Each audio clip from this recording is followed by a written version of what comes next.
dad, really from the womb, I think had me pegged as a baseball player. He recognized that as an infant I was a left-handed thrower. He said I used to throw my bottle out of my crib left-handed, and he was concerned because when he initially took me out in the backyard with a little Snoopy bat or whatever, I got up there right-handed. So I'm a natural right-handed hitter and a left-handed thrower, and so he got the idea that I should be a switch hitter, that he wanted to do something that was going to give me a little bit of an advantage. This is this guy's mindset. I mean, I'm a 5-year-old or a 4-year-old out there, and he's thinking long term, like I need to give him an edge so he could possibly play in the big leagues.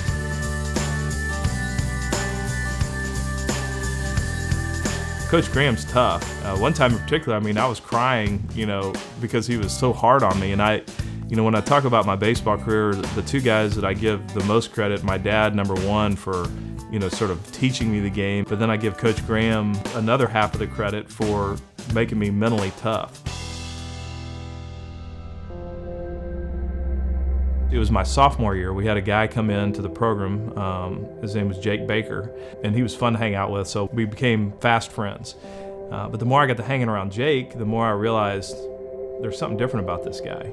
My image of sort of a born-again or real committed Christian was kind of a nerdy guy that sits in the corner and reads his Bible and just is soft and won't compete or won't hardly raise his voice.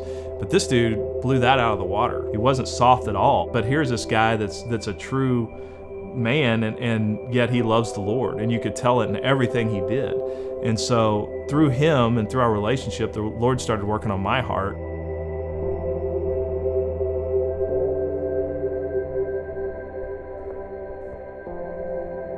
And some people can point to the exact moment, like it was 9:30 a.m. on May the 27th. I can't do that. For me, it was a more gradual process, but I did come to a place where I was like, I got to get off the fence here. I mean, I can't live with one foot in the world and one foot in the church. I need to be sold out for Jesus.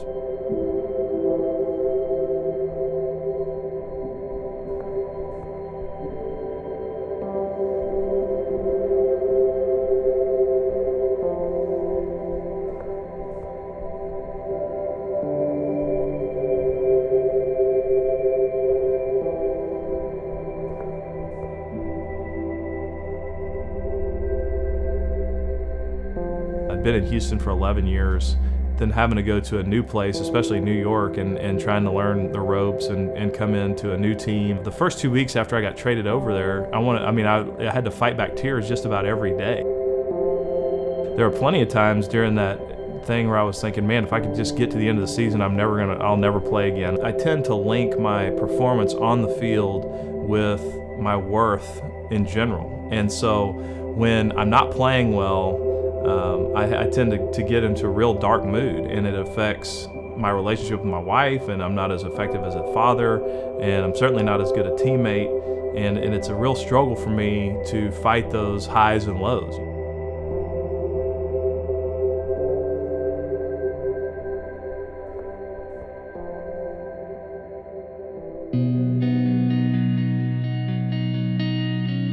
My focus was I'd love to go play in St. Louis. I felt like, man, this is a win-win situation, and it turned out to be that way. I mean, it was just everything I thought that it would be and more. The Bible, talks not about being perfect. In fact, it guarantees that we're going to stumble, but it's what you do when you're at a low ebb of your life. It's the decision that you make when you're sitting there, kind of bleeding in the dirt. Do you lay there and die, or do you get up and press on?